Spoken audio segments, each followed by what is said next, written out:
Well, welcome to Women on Wealth. I'm Julina Ogilvie, and today's conversation is one that I think many of us need because we're going to talk about financial wellness, but not in the way that we usually do, especially as a financial advisor, where we're talking about our budgeting, our saving, and our investing. Rather, we are going to talk about how finances are deeply connected to our overall well being, our stress, our health, and maybe even our longevity. So, joining me today is Dr. Darla Bishop, a financial expert, a public health leader who is redefining what financial wellness really means. Through her research, her personal experience, she brings a powerful perspective on how factors like where we live, the systems we navigate, the financial decisions we make all shape not just our wealth, but our lives. Hi. Thank you so much for having me, and can I just bring you everywhere? I'm Yeah. taking that's my new bio. That's my new bio. I love that. I was like, "Ooh, I sound pretty impressive." Oh, well, I'm excited because again, we know, I think instinctively that all of these are interconnected, but I love the fact that we're going to really harness in on this conversation today. So first start with your background because it's unique where you combine the financial expertise and the public health. Can you talk about that? Yeah, well, basically, I work in public health and have for pretty much my whole professional career, and what I saw over and over again, both in my training and in my professional world, mirrored a lot of what I saw growing up. That the folks who lived in the neighborhoods, in the environments that didn't have as many resources also had harder lives, had more sickness, had a harder time recovering from things that happen in our lives, right? Getting Yeah. ill, losing a loved one, losing a job, needing to move, having a house fire, right? That there were certain parts of my community that were able to recover from those hard things, and there were certain parts of my community that they never came back. Mm. And when I learned about public health and in my training is I actually got the language to describe what I had seen growing up that, oh, when you're financially well, when you have enough money to live in certain parts of your city or your state or your region, because of the way that we've organized our society, that means you might have better access to public transportation. You might have better access to a variety of grocery stores. You might have better access to be able to just go for a walk and not worry about the safety of that. You Right. might have lots and lots of parks to play in if you're a kid. You might have schools that are really well funded and have after school enrichment and sports and music. But if you live in an area where very few of those things or none of those things exist, then your ability to be healthy mentally, physically is impacted, not only as a kid growing up in those Right. settings, but as an adult because it shifts what things you know about and have access to. Yeah, absolutely. It's so interesting. And talk about where we live, right? And how the zip code can influence our financial and health outcomes. Can you explain that connection a little bit more?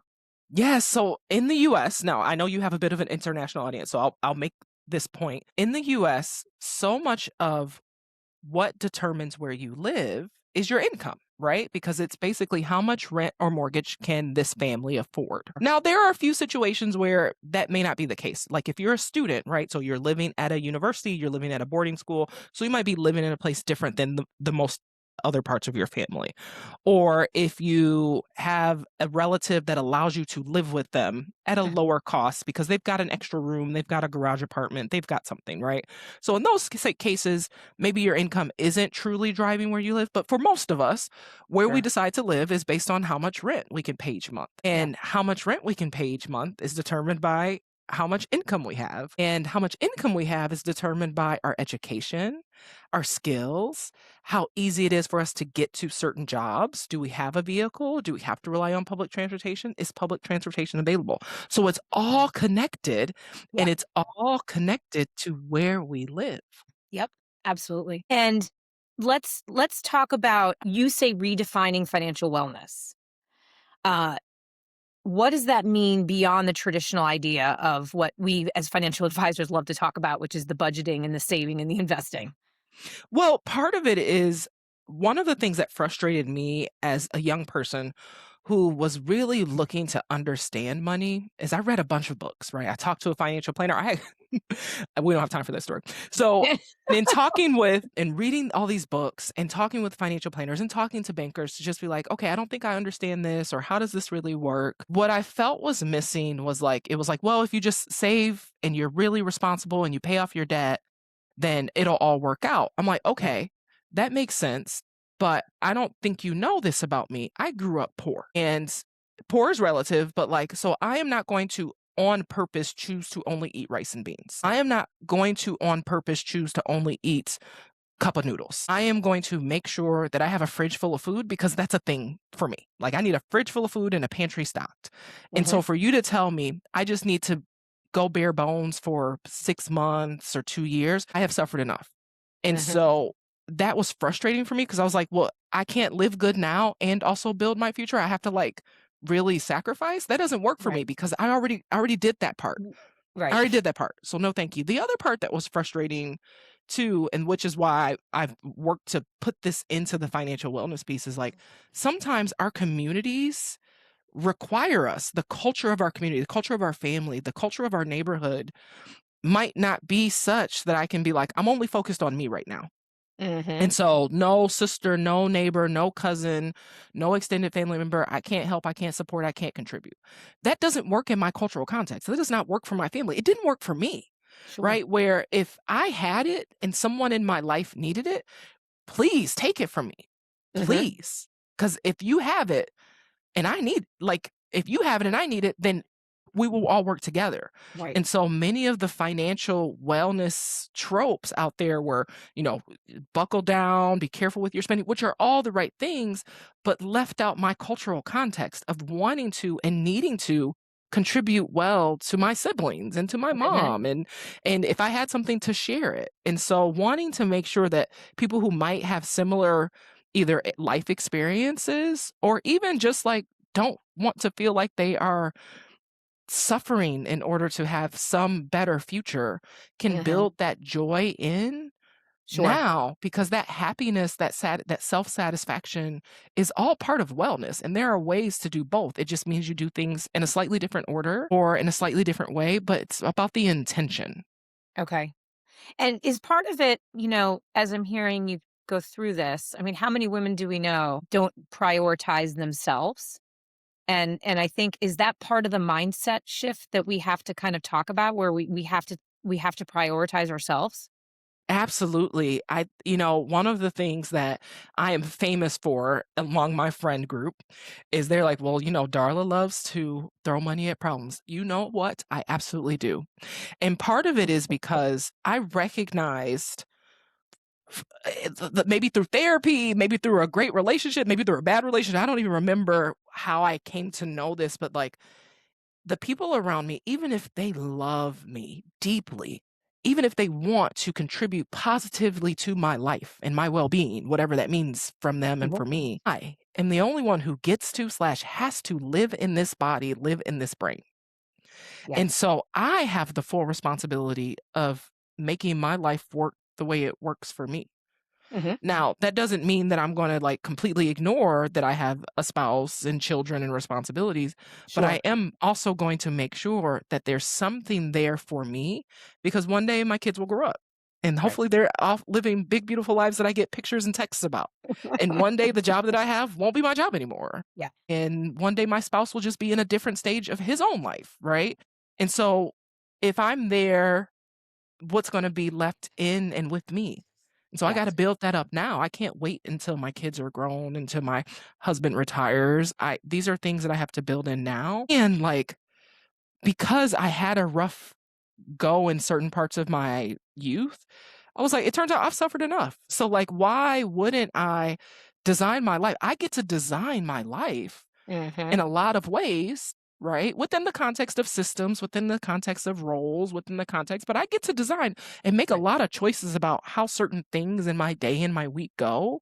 Uh-huh. Why would I choose the thing that doesn't make me happier? Why Right. would I choose the thing that doesn't make my life easier? Right? And I think sometimes we don't know as women because maybe our parents didn't teach us or they didn't know to teach us because Absolutely. society hasn't left the space for us, that we can choose the path of least resistance. We can choose the easy way. We can Yes. choose the way that works for us. We can choose the way that's right for me and my family in this stage. And if 10 minutes from now that completely changes, we can change it. Yeah, absolutely. Yeah. I mean, so many of these lessons are learned at such an early age. These emotions are learned and are contributing at such an early age. And if you can't acknowledge it, how do you move on from it, right? And so I think one of the things I think women struggle with is we're constantly multitasking, right? Whether it's our Mhm. families, our careers, and so to acknowledge what you're going through and taking the priority, I think that's the hardest thing to do, as simple as it sounds, right? Okay. Yeah. So Yeah, absolutely. And it's like one of those things of all the things on your to-do list, yeah. are any of them for you? Right. Are any of them for you? Yeah. So you approach financial wellness through a public health lens. So what are we missing when we look only at money? So part of it is when you look only at the money, first of all, money isn't just math, right? Like money has so many things attached to it. Emotion, Mhm. experiences, memories, things that we were able to do, things that we were not able to do, things that were kept from us, things that were given to us, right? Like there's fights and arguments and resources, Mhm. right? Like money is way more than math because otherwise we'd all be good at it. It's like third grade math. It's some plus, Right. some minus, a little bit of division, a little bit of multiplication, and then a little bit of forecasting, right? But like Mhm. it's not difficult math. It's the emotion part, right? And one of the things that I often have people do when I'm coaching them or when if I'm doing a workshop is I'll say, I need to know who money is to you because then that'll help us figure out how to work together. And so I Oh, often say, hey, before we start, I need you to pretend I'm an alien and I have never heard of this money thing, but describe it to me as if it's a person. How would you introduce money to me if it was a person? Personify it. Is mm, money your friend that takes you cool places? Is money this unreliable SOB who never shows up on time or only causes problems? Is money the reason your parents got divorced? Is money the reason why your parents are in the south of France right now and they sent you plane tickets, but you're working a job, so you can't go yeah. until next week? Right? Like, what role has money played in your life? And has it changed over time? Has money given you rules? Have you given money rules? Because that just helps us to understand how we think about money Sure. and helps us understand the stories we have and tell ourselves about money so that then the numbers are in the context of all of that. Mhm. Yeah, 'Cause it's so absolutely. simple to say, "Well, oh, we'll just do this per month or just do this," but, like, that didn't account for the fact that, like, you know what? It's my birthday, and I really, really wanna treat myself to something, and that deviates from the plan we made a few months ago, but Right. I want to treat myself, so how do I do that? Okay. Okay. You must get some interesting answers when you ask that question. Oh, yeah, and it's usually kind of one or the other, either, like, Yeah. money is my best friend, and it takes me places, and, like, I love it when it comes around, and I love when I have Sure. more time with it, or, like, money is a no good, dirty lowdown, um, but it gives you so much, having someone kind of, like, say, how would I describe?" Gives you so much Yeah, about what. absolutely. Yeah. Well, and so based on that, right? So based on the emotional aspect of it, you think about how we all experience this, financial stress and the anxiety. I talk about anxiety all the time. How does that actually impact physical and mental health? And so, I mean, the anxiety itself has the physical symptoms of a tight stomach, Mm, appetite that isn't quite right. Sometimes it's too much, sometimes it's too little. It's like that uneasy feeling in your body, mhm. right? That opening a bill, you have a physical response when certain Yeah. people or places show up on your caller ID.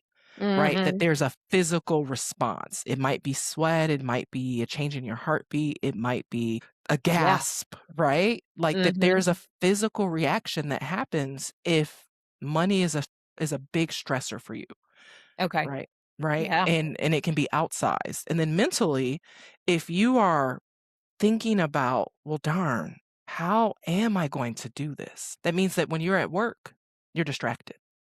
That means when you're with your kids, you're distracted. That means when your child so innocently says, "But mommy, this happened to me the other day. Mommy, can we go to Hawaii? Why do you want to go to Hawaii?" They'd watch some show and they went to Hawaii, and in the show it looked really cool, right? And so Yeah, like, and if you're like, well, I can I can show you a picture of Hawaii on my phone as long as it doesn't turn off in 2 days, versus like, well, we could save up some money for vacation. Like, it's a very different feeling inside sure. your body and inside of like whether you feel like a success as a parent, as a spouse, as an employee, right?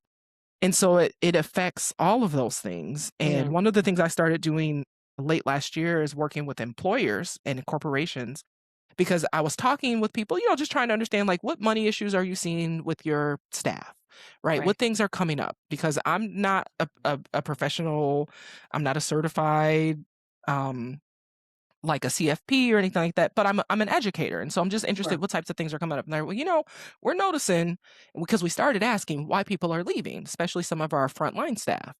And they're like, "Oh, well, I got a dollar raise. I got a $2 raise." Right? So I'm like, "Wow, so you're losing people for essentially $3 to $6,000 a year because they Mm, feel like that $3 to $6,000 a year will make an improvement in their life." How much does it cost you to replace that person? How much does it cost you to put the search out, to have the short staffing, right? right. And it's usually at least that. And I say, Yeah, "Okay, so what would it mean if you could do a faster raise?" So instead of making people wait a full year for a raise, maybe giving it 6 months. Would that help you with mhm, retention? What if instead of at the 6 month mark, because most people might not have used their benefits, you make them have an appointment with HR and say, "Hey, we just want to make sure now that you've been here a few months that you understand all these benefits sure. that could save you money, could increase the money that comes into your paycheck, that could help you with your childcare cost, or that you're using them and that you know how to use them and that you have any questions." Yeah, Because then that little 30-minute conversation, have that person stay another 6 or 12 or 18 months. And then by then, they might actually be able to get a raise or a bump in their position. And sure. so, because they stayed longer, not chasing after a $1 or $2 raise, you got the longevity, they got a promotion, and they felt better about the money they were using. And so Okay. it's just like it all ties in, and then they're more productive because they're not saying, "Well, I got to quit this job. I'm not making enough money driving Yeah. DoorDash after work. I'm looking for side hustles. I'm looking for a new job." They're like, "Oh no, between the benefits plus, I took the little financial class that they offered, and that helped me straighten out my budget, so things are running smoothly. I'm not worried about that anymore. So I'm happy to come to work." Okay. Interesting. Yeah, all connected, right? Hmm. And what are the most common emotional barriers that prevent people from achieving financial wellness? Fear. Fear Fear. is the number one. Most people, it's actually not that they don't know what to do, right? Like, we kind of know the basics, because if you've read any book about money, there's two ways to fix your money. You reduce your expenses or increase your income, right? Sure. And then there's kind of these three pillars. You pay attention to what you earn, you pay attention to what you spend and make sure that what you spend is less than what you earn, right? So that you're living below your means. And Mhm. then you're careful with your debt. And, depending on who the author or the expert is, they have different rules about what being careful with debt means, but it's pretty much those simple things. And many of us know those basics. But when you are choosing between, you know, a menu of not great choices, it doesn't feel good. And it Right. doesn't feel good for a long time. And so you're kind of like, well, if I look at what's been happening closely, what if I find out there's no path forward? It doesn't get any better. So, you know what? Ignorance is bliss. Exactly. Yeah. I mean, and I think that's what I struggle with because there are still so many individuals that choose to make those mistakes, even though, again, to your point, a lot of us have been educated at one point or other about it. But okay, so you emphasize actionable evidence based strategies. What are the 2 to 3 simple things that someone can do today to improve financial wellness? The very first thing I want you to do is go and see where your money went for the last month or so. So Oh boy. it's the beginning of the month. And so Mhm. go back to the beginning of last month, because you can just see what happened. Yeah. Where did money come in from and where did it go to? And you got to do this with curiosity. We're not judging ourselves. We're not shooting on ourselves. That doesn't sound fun or hygienic. We're Mhm. just curious. We're putting on our favorite detective hat, whether you're a Law and Order, an NCI, Yeah. like you are just investigating. You're curious. Like, so, where did my money go? Where did it come from? How did I spend it? Did something surprise me? Oh, I forgot about that, right? Just like scrolling through your bank, scrolling through Mhm. your credit cards if you use them, scrolling through your Venmo feed and your Cash App feed because people forget about those, and just be like, "Oh, okay, so I sent so and so this much money." And just like see what emotions come up, and you're just like letting them come up. You're not responding to them. You're like, "Huh, I was mad about that. Interesting. Huh, I was excited about that. That was really fun," right? Just see what emotions come up. So looking to see where your money Mm. actually went. And then the second thing I tell people to do is look, your calendar is your secret weapon in your financial plan. I want you to look at the next 3 months. What's coming up for you? Are there any holidays? Are there any special occasions? Are there any trips? Are there any birthdays? Are there any weeks where your kids will be home and so your grocery bill needs to be different? Are you having friends or family over to visit for more than just a couple of hours? Do you have any registrations for summer camp or sports or school that might have a money consequence? Mhm. Are your kids growing? And so you got it, you're going to have to replace some shoes or some cleats or some pants soon, right? Like just what's going to happen over the next 3 months? And Mhm. then do you have a plan for it? And if you don't, how easy or hard would it be to make one? Like, okay, well, I know we have that birthday. So for the next two grocery trips, I'm going to buy a box of cake mix. I'm going to buy some frosting. I'm going to buy some ice cream so that we have it. Mhm. Yeah. Oh, I know we always have 3 birthday parties for my kids toward the end of the year because people are trying to get them in before summer starts. So Yeah. next time I'm going to check the clearance aisle, see if there are any toys that I could get at a good price and just take the clearance sticker off of it instead of on our way to the party paying full price. Yeah. And I think it's a great point because, the expenses, this is always the hardest question I feel like I have to ask a client is, what do you think your expenses look like? Right. All of a sudden they get very defensive. And we know that they're never consistently the same. Right.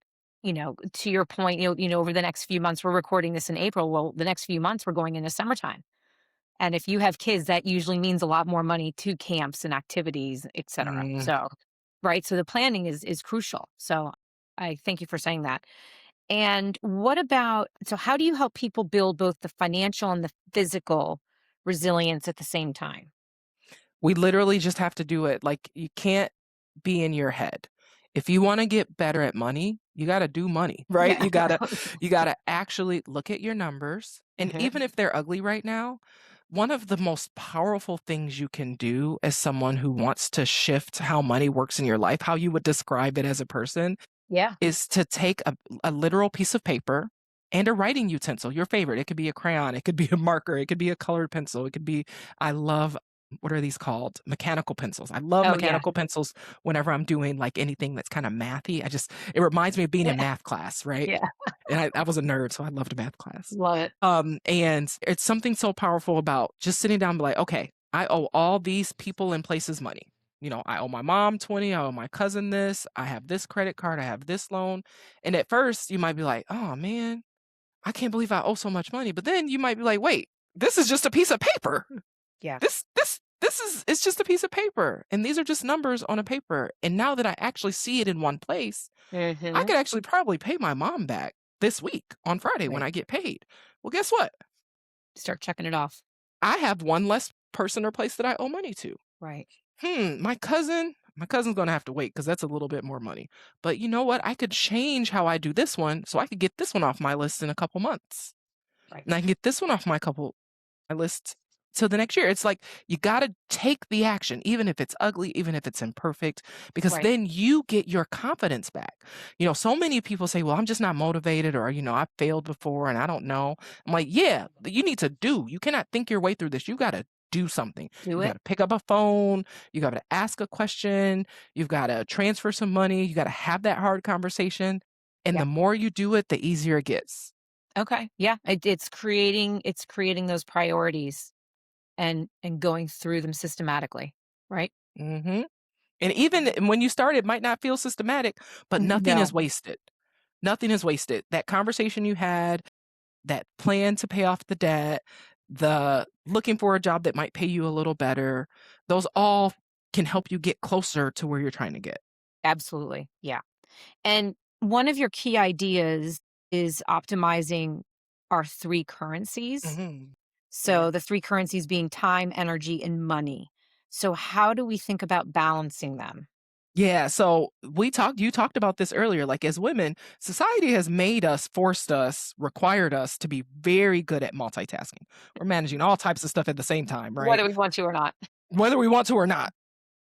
But what that means is we sometimes are focused on the money when actually if we paid a little bit more attention about what's taking up our time or energy, we could rebalance. And I found this out when I was younger, right? Like when I first started my professional career, I was working at a university with some women who had already been working in their careers for 15 years, right? So Sure. they already had families, they already had wardrobes, they already had their hairstylist appointments on their schedule, right? And I remember being like, "Man, these women dress so nice to work." And here I am like a recent grad, just like trying not to show up in a one of the free t-shirts I got. I'm sorry, included in your tuition. One of my included in your tuition t-shirts I got from college. And I was like, well, you know what? I can't afford to dress as nicely as them. But the thrift store on that side of town is so nice. And I had time. So as a young person, I couldn't spend money on nice clothes, but I could spend time by driving over to the far thrift store, looking for things. And then I could use my energy if it had a small stain or a hole to Mm, patch it up and make it look nice, iron it, get it nice and clean. So then after a few months, I actually had a few pieces and I could dress nicer at work. Whereas those women, because they had less time, they yeah. used money to dress nice. I used time and energy to dress nice.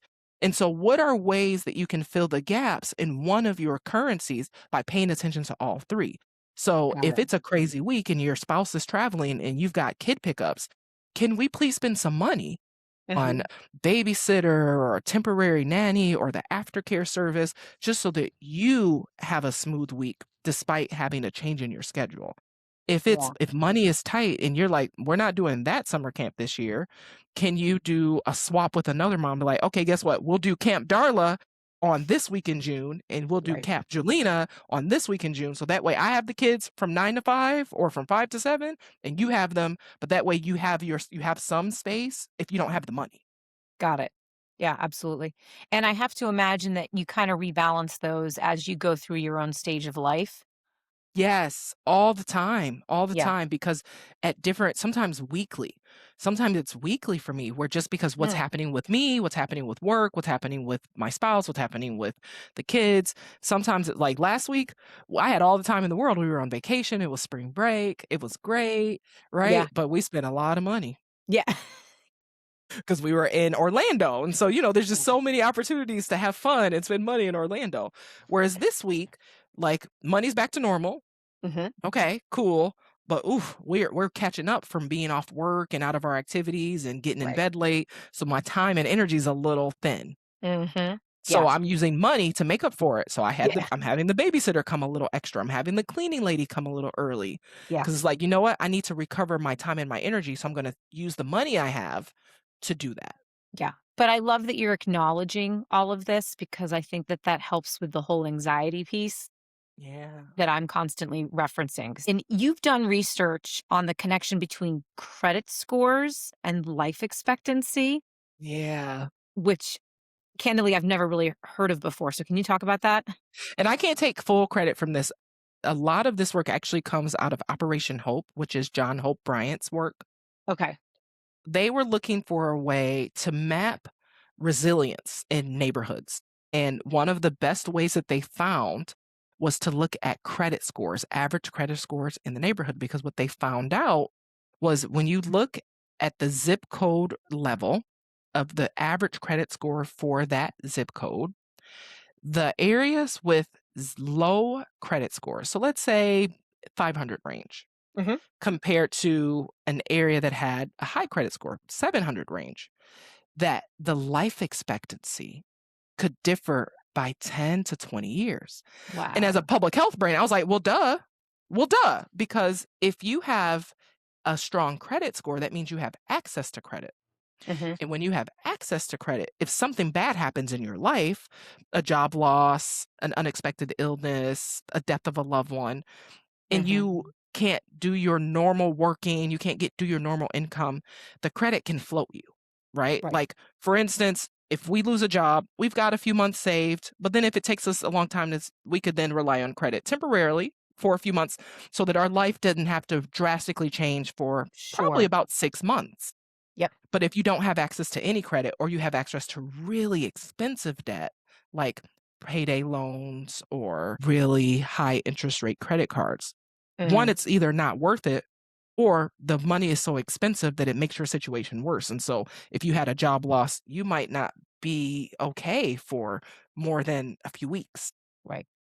Right. Wow. And so like what that means is that when you have a strong credit score and you live in an area where most people have strong credit scores, you're able to be more resilient because when these things happen, even if you don't have the cash, you can temporarily use debt to get over that hardship. And because these folks have better credit scores, they likely have better incomes. They also happen to live in resource richer environments. So the library has great things. The neighborhood might be more walkable. There just might be more resources in the environment as well. Yeah. Yeah, it makes sense, but when I was thinking of longevity, I was thinking that the difference maybe being a couple of years, but 10 years is Mm, 10 years. Yeah, very 10 to dramatic. 20. Yeah. Yeah, and like, and we've seen this on transportation maps too. I used to work in Washington, DC, Mhm. and there was a map that used to go around that if you lived on one end of the red line, your life expectancy was 72, and if you lived on the other end, it was 59. Okay. It's amazing. Mhm. So, what does a truly financially well life look like? So, what I really want people to hear is you get to define that. And there are a million ways to get it right. A million ways. I think we're always so worried about doing the wrong thing or missing our opportunity or being too late or being too early. And what I want you to know, I read more than 100 financial literacy books. And part of the reason I kept reading them is because everyone had their own story, their own way, their own experience of how they kind of got to be the person Absolutely. that wanted to write a financial literacy book, right? And it turns out that there are really so many ways to get it right. And so choose the path that you can do and do Right. consistently. When people come to me and they're like, well, I want to save more. I'm like, well, how much money do you need to save? Well, I don't know. I just want to save more. I said, more is not a number. So one, we got to pick a number. And Yeah. two, I need you to think about how much can you save out of each paycheck that if you lost it, if you forgot about it, you wouldn't even notice the difference. And they'd be like, well, only $5. Excellent. Then we're starting with $5 because do you know that $5 over the course of a year, instead of trying to put in 50 and then having to go back and take the 20, having to go back and take the 10, having Right. to go back and take the last 15, even though you still ended up with $5, which version of you feels better and more successful? The version that put in the 5 and left Right. it, or the version that put in the 50 and got it down to 5? And so why not Mhm. feel good and just start where you can be successful? Because you can be. You need the practice at being successful. Absolutely. Yeah. And I think when you talk about there are so many ways to get it right, in my mind, I'm thinking, but yeah, but why are there so many individuals that are still getting it wrong? Right. Yeah. And that's what's so to me is so frustrating. And I think to your point, sort of the acknowledgement and putting the plan together and maybe just taking even baby steps Absolutely. is That's that why powerful. Dave Ramsey is so popular because he has those baby steps and people are like, I could take a baby step. Yes. Yes. We all need baby steps. Mhm. Darla, what am I missing? Is there anything in terms of your messaging and when you talk to communities and organizations, is there anything that I missed in our discussion today that you want to convey? We talked about it a little bit, but I just really want to put a point on this is that there's never a bad time to learn about money and to take Mm. action on your money. There's never a bad time. So if you're like, well, I already have these kids, great. Make your kids help you learn and contribute and do little jobs and help you preserve your energy so that you can have the time to go make some money. Yeah. Right. And if even if you've made a million mistakes, it's okay. Just one good decision can Yeah. completely help you change that around. So it's never too late. There's never a bad time. And so, like, just do it. It's hard. That first step is so Always hard. so Oh my hard. gosh, that first step is so hard. But once you make Mhm. that first one, the second one is a little easier. The third one is easier still. And then all of a sudden you look back and you're like, whoa, I just made 3 steps. Yes. Okay, maybe I can take one more. And then you've taken four. And Mm. okay, well, that one wasn't so bad. I can do five and six together. And then you look back and you're like, wow, I actually have made some progress here. I've paid something off. I have a little Yeah. something I got $20 in my savings account. If you've never had a savings account before and you get $20 in a savings account that you haven't had to touch for a paycheck, Yes. you are on your way to getting yourself out of living paycheck to paycheck. Absolutely. You'll be better Absolutely. than 2/3 of America. You'll be better than America. Yes. That's a great point. I love that. Thank you. And do you have of the all the books that you read, do you have a favorite financial book? Yes, but I have to give you like top three, Oh, okay. if that's okay. Yeah, go for it. Okay, so and they're for different reasons. And so this book is technically a career book, but this is the one that helped me really think about the time, energy, money piece. It's Okay. called The Secrets of Six-Figure Women.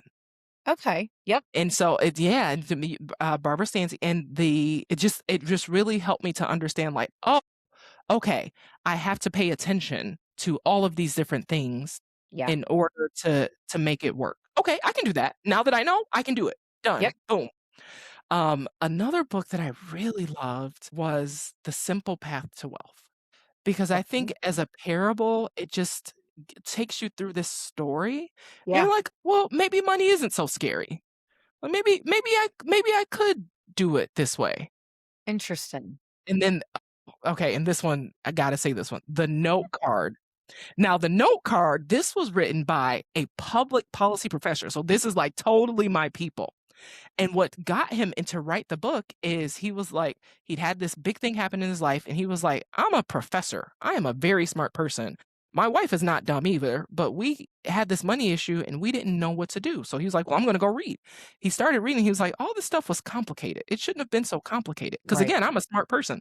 So he was like, if I needed to tell people all the money things that were most important on a note card, what would I write down? So he wrote down these 10 principles on a 3x5 card and he turned that into a book. And so I love it because it's so practical Wow. and it's so like, Yeah. here's how you do it. And so I really, really like that book. And plus he's a public policy professor and he does some stuff in the health space. And so I was like, oh no, it's another like academic Yeah. person who likes money.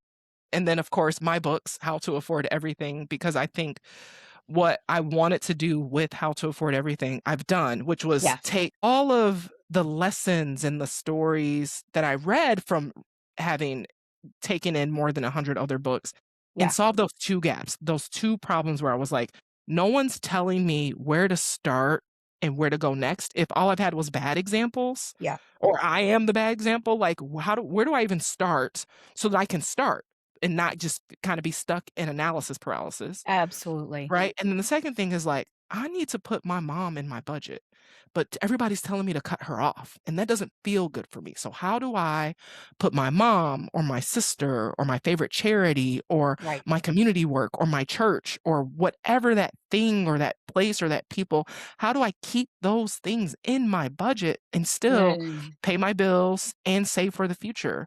And none of the books told me how to do that. They told me like just take a break from all that. None of that matters right now. No, it matters to me. It matters.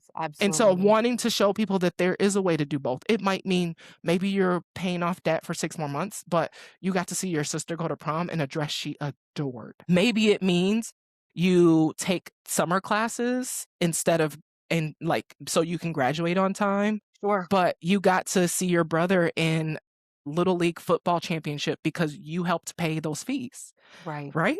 Like My so gosh. like Yeah. so find a way to do both. You can. Okay. And when did you publish the book? 2023, so it's a little bit more than 2 now. Okay, got it. And it's up on Amazon and Yes, yes, howtoaffordeverything.com, okay, Amazon, great. Barnes& and Noble, Target, you can find it.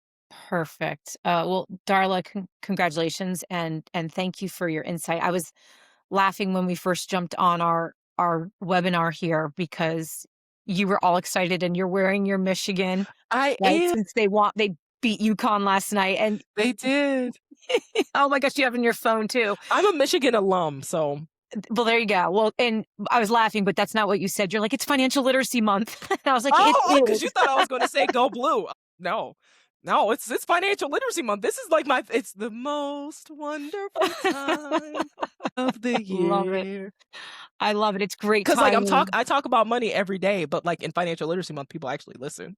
Yeah, exactly. Well, that's why I was so excited to have you on because it is so important to make that connection, and I think it's very easy for us in finance to sometimes not focus on it. We're so focused on the basics, and so thank you for that reminder. It's important. And so you mentioned your website. Where else can people find you? Yes, the easiest way to find me is on darlabishop.com. You can get all my handles there. I'm most active on LinkedIn and Oh, Instagram, so find great, me there. great. It was so nice to meet you, Darla. Thank you so much for your insight. Thank you for having me.